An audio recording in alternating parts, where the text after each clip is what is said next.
Assalamu alaikum. Voici donc un deuxième sujet. Donc c'est toujours, nous sommes dans le cadre des deuxième années, des sujets destinés aux élèves de la deuxième année de PCS-BT.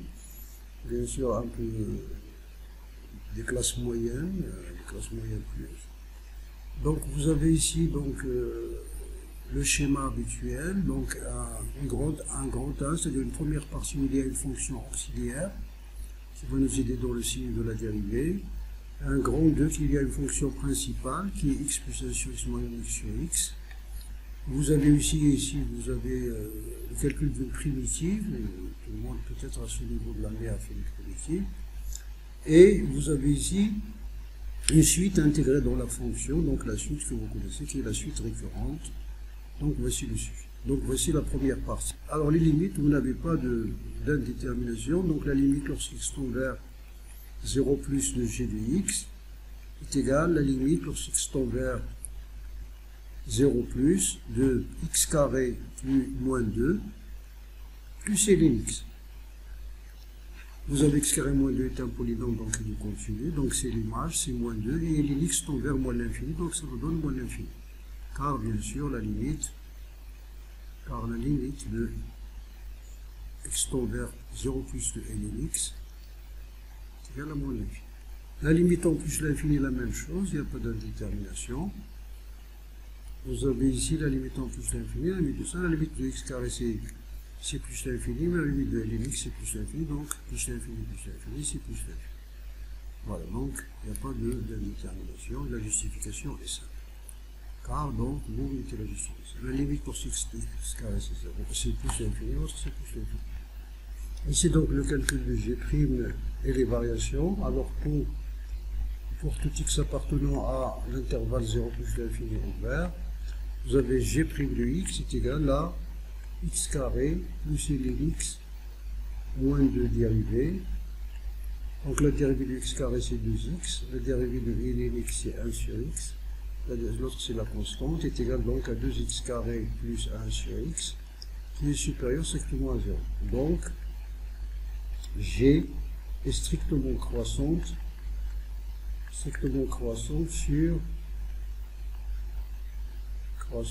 sur 0 plus l'infini.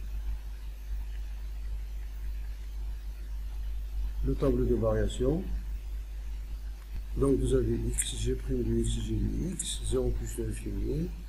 Nous avons vu que la dérivée est strictement croissante. La limite en 0 plus, c'est moins l'infini. Et la limite en plus l'infini, c'est plus l'infini. Donc votre fonction est croissante de moins l'infini à plus l'infini. Donc il n'y a pas de...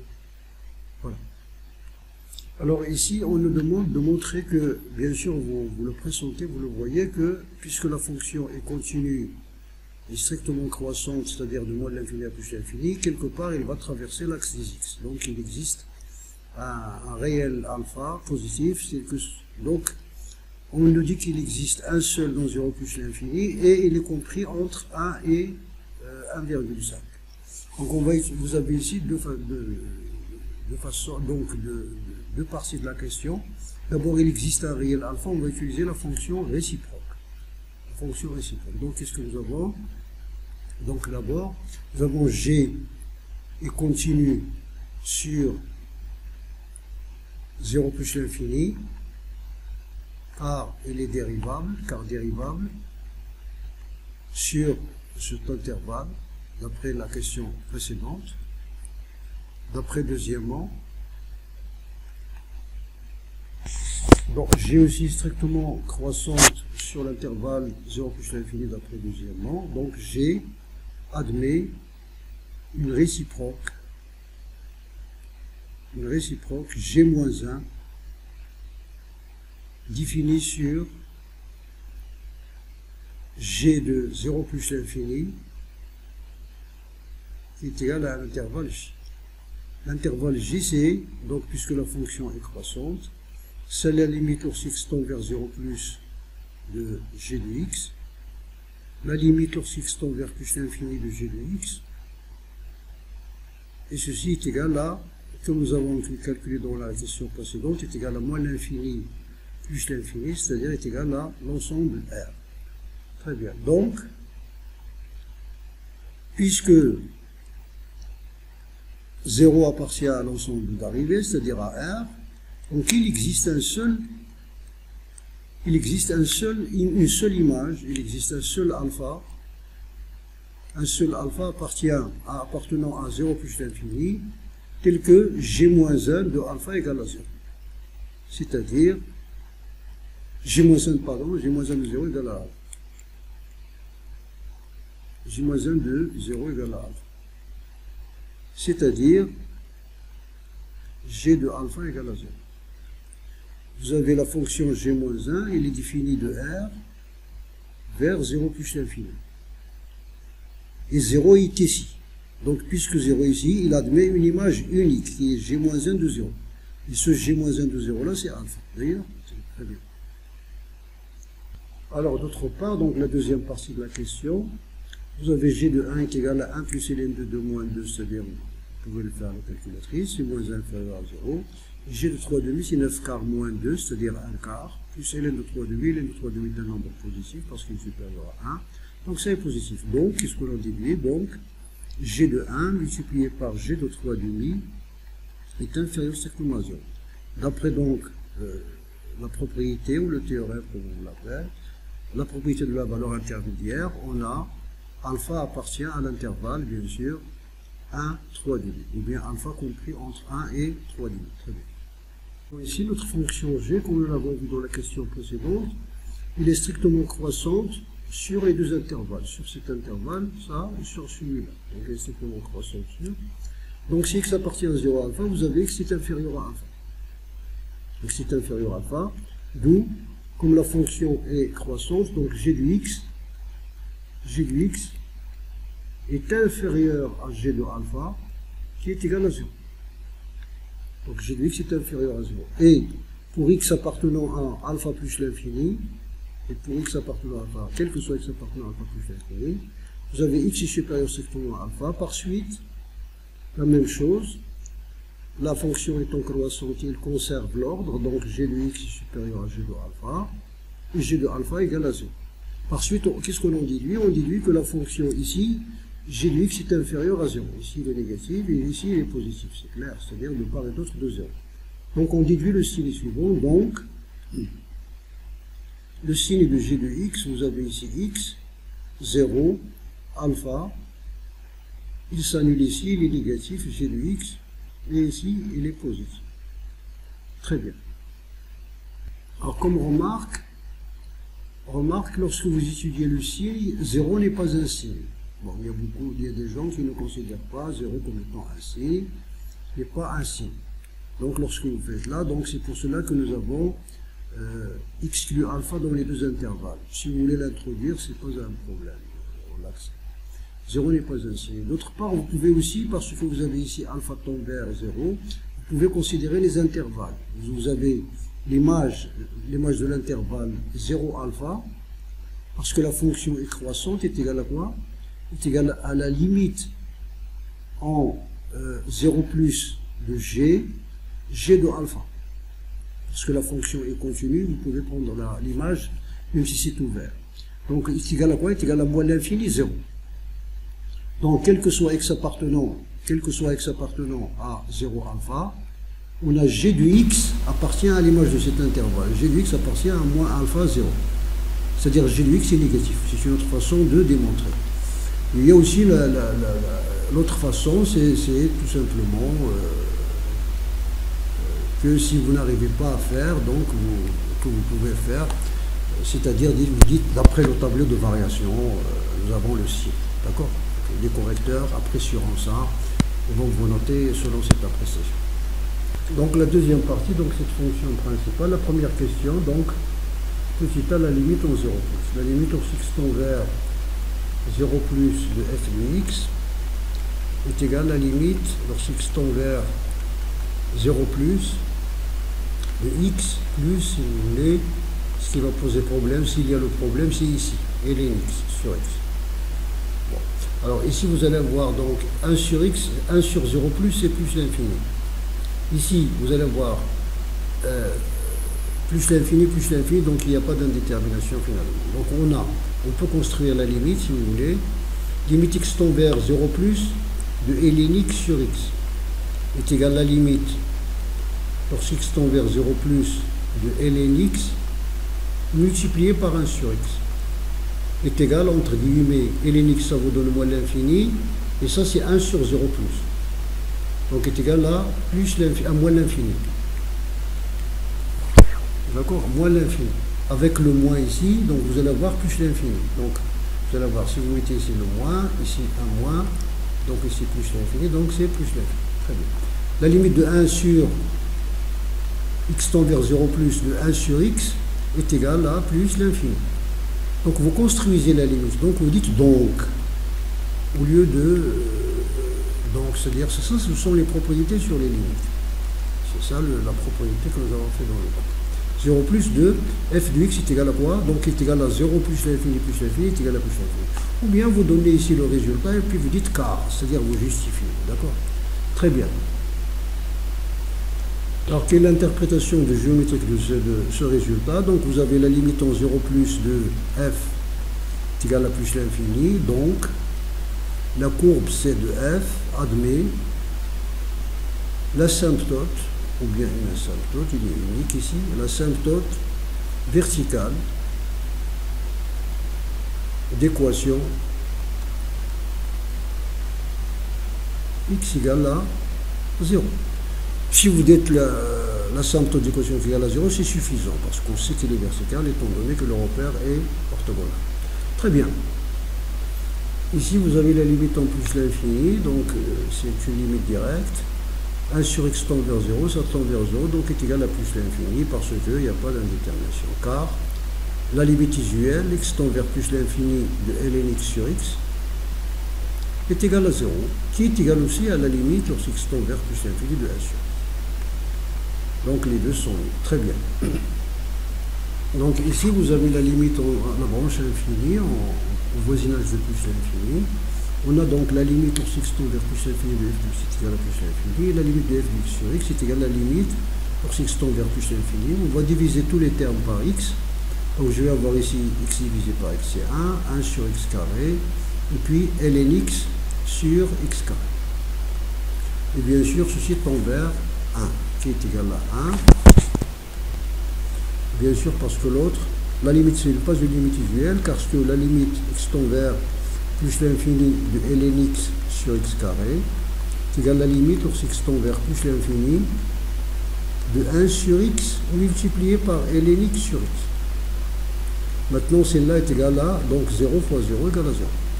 C'est là une limite usuelle, c'est ln x sur x, et ça c'est 1 sur l'infini, c'est 0. L'autre est égal à 0, bien sûr. Et la limite x tend vers 0 plus l'infini, pour plus l'infini de 1 sur x carré égale à 0. Donc c'est 1.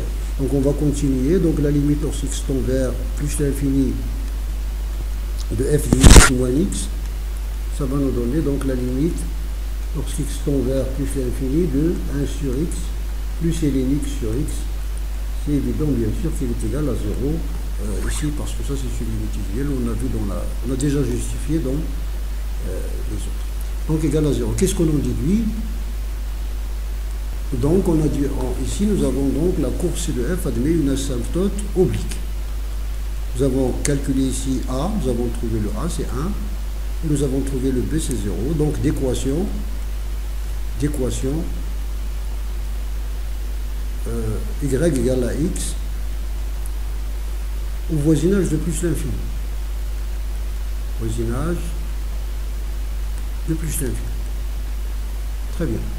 La remarque, vous aurez pu par exemple calculer directement la limite de f de x moins x et vous trouverez ça égal à 0. Et vous dites tout simplement, donc vous faites le même résultat. La courbe C de f admet l'asymptote oblique d'équation y égale à x au voisinage de plus l'infini. Et d'ailleurs ça c'est la définition. La définition de l'asymptote c'est ça. C'est la limite de f de x moins ax plus b, c'est-à-dire la fonction moins droite égale à 0, alors la droite est une asymptote oblique.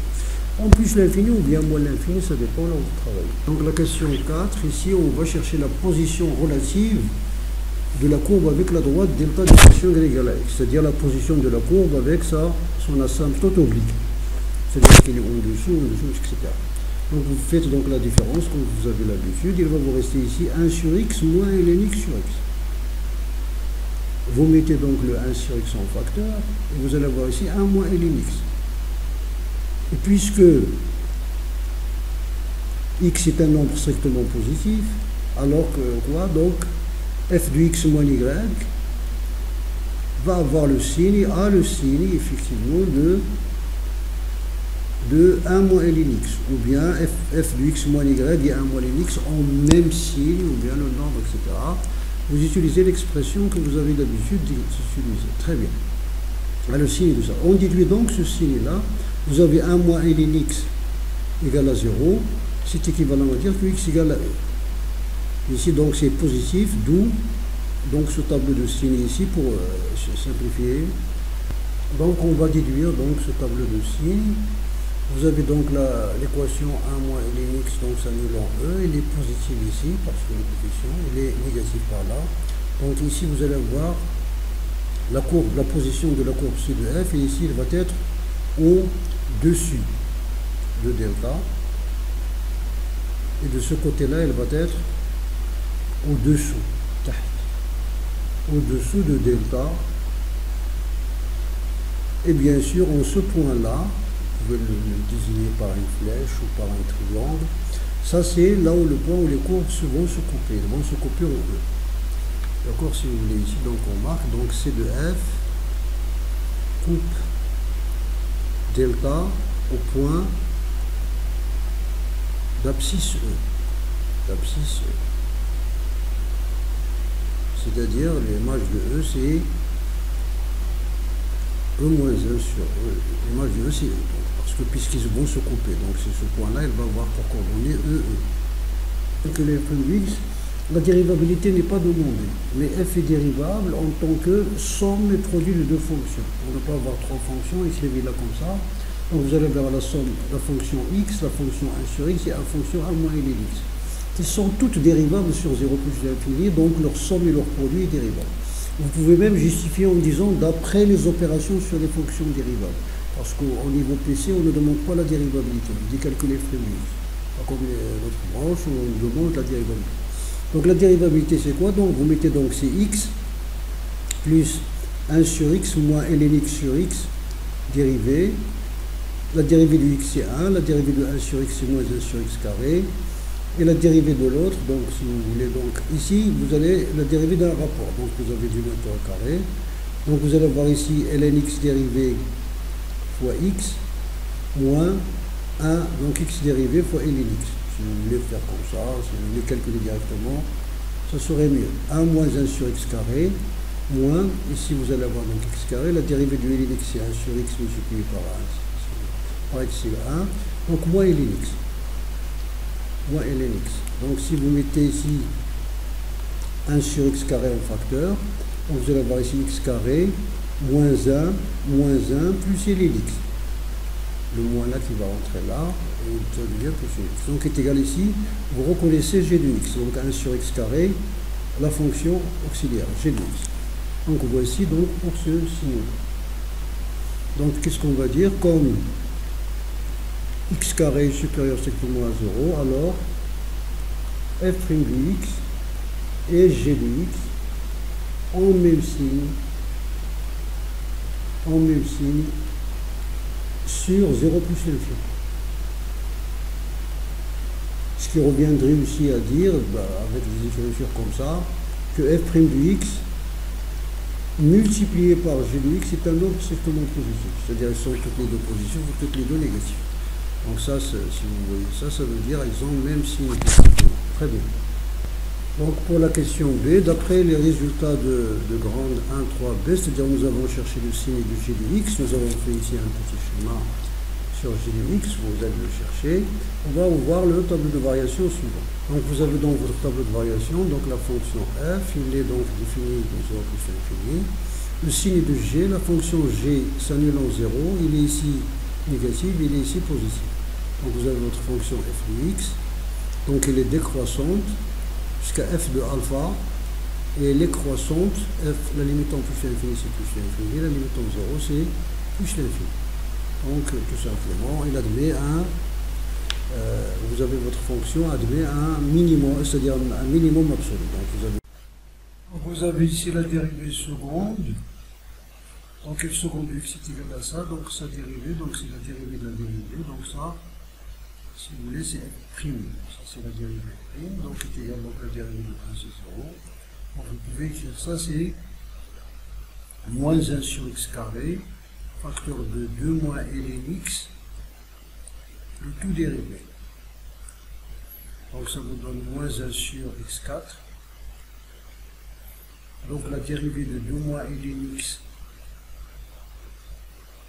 multiplié par x carré, moins 2x multiplié par 2 moins ln x. Dérivée d'un rapport, donc est égal à moins 1 sur x4. La dérivée de...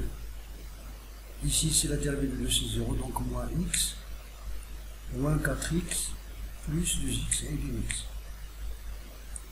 Si vous mettez moins 1 sur x en facteur, donc vous allez avoir ici, x au cube, de ln x, moins 5. Donc, f seconde de x a le signe de ln x, non, à 5 moins 2 ln x. Attention, on a mis moins en facteur, de 5 moins 2 ln x. 5 moins 2 ln x. Parce qu'on a factorisé avec le moins ici. Très bien. Donc voilà. Vous aurez pu utiliser aussi f' de x est égal à, comme nous avons vu, g de x sur x carré. Et vous allez calculer f seconde est égal, de x est égal à la dérivée de ça. Et c'est un peu plus long que d'utiliser directement la formule de la dérivée. Bien. Donc, puisque f seconde de x est égal à 0, c'est équivalent à dire que 5 moins 2 ln x, c'est-à-dire 2 ln x égale à 5. C'est équivalent à dire donc x est égal à e à la puissance 5 sur 2. E à la puissance 5 sur 2, c'est e à la puissance 2, e carré. Donc f' de x, c'est de f, admet, au point i de coordonnées e carré, racine de e, f de e carré, racine de e, un point d'inflexion. Un point d'inflexion. Voilà. Vous avez ce e carré racine de e. Ce e carré racine de e, c'est à peu près e carré racine de e, c'est à peu près 12,2. Hein. C'est un peu loin. Voilà. Il y a parmi beaucoup d'élèves répondent par ce genre de tableau pour répondre à cette question, c'est-à-dire où ils donnent la concavité. La concavité n'est pas demandée dans la question, ce qui est demandé sur le point d'inflexion. Mais si vous faites ce tableau-là et vous faites apparaître le point d'inflexion, c'est pas grave, c'est la même chose, vous avez répondu. Seulement, vous avez fait beaucoup de travail. C'est très bien. Alors, voici votre courbe. Vous avez ici d'abord un point, une tangente horizontale, parce que ceci est un maximum. C'est-à-dire le point alpha ici c'est 1,3 et ça c'est f de alpha c'est 1,8 à peu près. C'est ce qu'on nous a dit de prendre. Vous avez la courbe traverse la droite équation égale à x au point E. Donc ça ce point-là il a pour coordonner E. Vous avez ici la courbe au-dessous. Ici vous avez l'impression qu'il y a ici une branche parabolique. Il n'en est rien parce que ça c'est une asymptote oblique. Ça veut dire que finalement, j'arrive pas à tracer parce que le stylo trace mal. Si vous avez ici, là, vous avez vers 12,2 à peu près, vous avez votre courbe, il est comme ça, il va venir comme ça, et ici il va changer. Alors, en 12,2, il va changer pour aller coller vers la droite, d'accord? Donc il est comme ça, c'est comme s'il est comme ça et comme ça. Ici c'est 12,2, d'accord? Donc voilà, si vous faites une grande figure, vous allez avoir ceci. Alors pour la primitive, ce qui est requis, c'est-à-dire la condition que vous devez satisfaire pour avoir la primitive, c'est une condition simple, c'est la continuité. Donc il suffit qu'une fonction soit continue sur un intervalle pour qu'elle admette des primitives. Donc ici, vous écrivez pour faire apparaître les primitives visuelles que vous avez dans la classe sur les tableaux de primitives visuelles. Donc ici c'est 1 sur x multiplié par ln x. Et 1 sur x c'est la dérivée de ln x. Donc plus, donc moins la dérivée de ln x multiplié par ln x. Et vous avez ici la primitive visuelle u' multiplié par u. Sa primitive, c'est quoi? C'est 1 demi du carré. Pour le temps d'usure. Donc, à quoi est égal la primitive? C'est fini, hein? Maintenant, vous passez à la primitive. Donc, il n'y a plus d'égalité ici. Donc, f de x est égal à quoi? La primitive du x c'est 1 demi du x carré, c'est-à-dire la fonction qu'on dérive pour avoir x c'est 1 demi du x carré. Et celle qu'on dérive pour avoir 1 sur x, c'est ln 1 sur x. La primitivation étant l'opération inverse de la dérivation. Ici, c'est 1 demi ln x au carré. Plus une constante réelle, bien sûr, c'est appartenant à R et même à plus. On nous a dit que f de 1 est égal à 1 demi. D'où, alors qu'est-ce que c'est que f de 1? Vous avez f de 1, donc vous allez avoir 1 demi, plus, donc ça c'est 1 demi, c'est pas une f de 1, ln de 1 c'est 0, donc plus ln de 1, moins 1 demi ln de 1 au carré ici est égal à 0, plus c est égal à 1 demi. C'est-à-dire, donc, c égale à quoi? C égale à 0. 1 demi plus 0 plus 0 égale à 1 demi. Donc, la primitive qui est demandée, c'est f de x est égal à quoi? Est égal à 1 demi de x carré, plus ln x, moins 1 demi de ln x de tout le carré. Donc, voici cette primitive. Vous pouvez faire par encadrement ou bien directement, vous avez f de x est une primitive. La primitive de petit f, ça veut dire que la dérivée de f est égale à petit f. Et comme la fonction f de x, elle est supérieure strictement à 0. Rappelez-vous que nous avons dit que, quel que soit x appartenant à 0 plus l'infini, il admet un minimum absolu. C'est-à-dire f de x est supérieur à f de alpha. Et f de alpha est un autre supérieur à 0. On nous a dit c'est à peu près 1,8. D'accord? Donc, ça marche. Et comme vous avez, on a f de, nous avons alpha est supérieur à 1, parce que alpha appartient à l'intervalle plus l'infini, d'où f de alpha, donc ici f de alpha est égal à supérieur à f de 1. Pourquoi? Parce que f est strictement croissante. F est strictement croissante. Sa dérivée est un nombre positif. Croissante. Donc, et on vient de calculer que f de 1 est égal à 1 demi, d'où f de alpha est égal à supérieur strictement à 1 demi. Donc vous n'avez pas besoin de faire ce calcul. Supérieur à 1 demi. Bien. Donc voici la remarque, vous avez d'après le grand A, g de alpha égale à 0. Ça veut dire quoi? Ça veut dire que alpha carré, parce que g de x c'est x carré moins 2 plus ln de x. Donc alpha carré moins 2, on déduit que alpha est égal à 2 moins alpha. Or la primitive c'est quoi? C'est 1 demi de x, c'est-à-dire 1 demi de x carré, c'est-à-dire 1 demi de alpha carré, plus ln, donc 2 moins alpha carré, moins 1 demi de ln au carré, donc moins 1 demi. Donc qu'est-ce que vous allez faire? Donc f de alpha moins 1 demi est égal à quoi? Donc vous pouvez mettre directement moins 1 demi, donc vous pouvez mettre, donc ici vous allez avoir moins 1 demi facteur 2, alors vous allez avoir 2 moins alpha au carré, c'est-à-dire 4 plus alpha à la puissance 4 moins 4 alpha carré. Ici vous allez mettre ça en facteur, vous avez 1 demi de alpha carré moins alpha carré, c'est moins 1 demi de alpha carré, donc plus alpha carré. Vous allez avoir ici plus 2, donc vous allez avoir moins 4, vous avez moins 1 demi, vous allez avoir ici plus 1. Donc vous allez avoir ça. Et vous allez calculer que ce nombre-là est un nombre qui est strictement supérieur à 0. C'est une façon de faire et qui est facile aussi. Très bien. Donc voici cette suite récurrente, il est plus est égal à f de n. Donc la première question c'est montrer par récurrence. Et généralement dans cette question on utilise la monotonie de la fonction. Donc nous avons pour n égale à 0, on a plus 0 est égal à au carré, d'où e est inférieur à e0 est inférieur ou égal à e carré. Donc si on note cette propriété pour faire vite Pn, donc la propriété est vraie pour z. P0 est vrai. Il y a P0 tout simplement. Soit n appartenant à n, on suppose Pn. Et on montre Pn plus 1, ou bien on montre l'application Pn implique Pn plus 1. C'est-à-dire quoi? Pour savoir ce que vous allez faire, E est inférieur à N est inférieur à K. Alors nous avons comme la suite de la fonction f strictement croissante, la fonction f est croissante strictement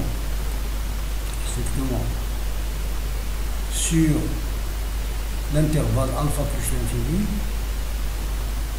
Donc sur cet intervalle, donc sur E carré, alors il conserve l'ordre. Il conserve l'ordre, ça veut dire f de E est inférieur à f de UN est inférieur égal à f de E carré. On va calculer f de E. D'après la question 4, on a f de E égale à E, c'est là où la coupe la droite d'équation égale à x. Et f de E carré, c'est quoi? C'est, vous allez voir ici, E carré plus 1 sur E carré, plus ln de E carré, c'est-à-dire 2 ln de E sur E carré, moins 2 ln de E sur E carré. Donc est égal à quoi? Est égal à E carré moins 1 sur E carré est inférieur à E carré. Donc vous allez f de E, c'est E, est inférieur à UN plus 1 qui est égal à f de 1, est inférieur à E carré moins 1 sur E carré, qui est lui-même inférieur à E carré, donc P de N plus 1 est vrai. Donc P de N plus 1 est vrai. La conclusion, quel que soit N appartenant à N, nous avons la propriété de P de N est vraie. Alors pour la monotonie, on sait que f de x est inférieur à x sur E plus l'infini, c'est-à-dire C de f est au-dessous de la droite d'équation de f. Et comme UN, d'après la question précédente, est supérieur à E, donc f de UN est supérieur à f de E. F de N est supérieur à f de E. F de N est supérieur à UN, c'est-à-dire pour x égale à UN. Or, f de UN, c'est UN plus 1. Alors, vous avez ici la monotonie. Nous avons, d'après la question grande de 4, c'est-à-dire la comparaison de la courbe, la position de la courbe de la première bissectrice. Vous avez f de x est inférieur à x sur E plus l'infini. Or, UN appartient à E plus l'infini, d'après la question. Là aussi, UN appartient à E plus l'infini. C'est-à-dire il appartient à E carré. Donc, on va lui appliquer pour x égale à ça. Donc f de UN est inférieur à UN, c'est-à-dire en partie connectée. C'est-à-dire UN plus 1 est inférieur à UN, ça veut dire que la suite UN est strictement décroissante. Strictement décroissante. Voilà. On fait un peu plus vite, rien que pour le temps de la vidéo. Vous avez... Alors la conséquence de ça, vous avez donc votre suite UN est strictement décroissante, et comme elle est minorée par E, il faut toujours signaler par quoi elle est minorée pour ne pas dire que vous répétez tout simplement la propriété. Vous appliquez donc le fameux critère de convergence, une suite décroissante minorée et convergente. Donc vous avez votre suite récurrente que ça, donc vous devez réunir trois conditions. Donc on a la première condition, f est continu, f continue sur I, intervalle de stabilité, continue sur I, bien sûr quart dérivable sur 0 plus l'infini carrément, d'après 42. Vous avez f de I, on vient de le calculer dans l'intervalle suivant, est égal à f de E au carré, est égal à f de E carré, est égal à E, f de E carré, que nous avons dit c'est E carré moins 1 sur E carré, qui est inclus dans E. Ici, nous n'avons pas cherché la limite à droite parce que la fonction est continue en E, donc la limite à droite est égale à la limite à gauche est égale à l'image. Et vous avez ici UN est convergente, la troisième UN est convergente, la troisième condition. Si vous avez réuni ces deux conditions, alors qu'est-ce que vous en déduisez? La limite du UN égale à L avec deux choses. F de L égale à L, c'est-à-dire c'est la solution de l'équation f de x. F de L, L appartient à I. Mais pas L appartient à I, c'est L appartient. Vous devez ajouter le E, c'est-à-dire vous fermez l'intervalle. C'est-à-dire lorsque vous passez à la limite, les intervalles deviennent fermés. C'est-à-dire les inégalités deviennent larges. C'est très bien. Donc d'après 2, 4, on a déjà résolu cette équation, donc 2, 4, nous avons trouvé que L est égal à A. Ou bien vous dites aussi limite de L égale à L avec L, c'est quoi? C'est la solution, machine dans I plus E. Attention, hein? La solution dans cet intervalle de l'équation f de x égale à x. C'est très bien. Je m'excuse pour la vitesse et pour le temps de la vidéo, j'espère que ça va être intéressant pour vous.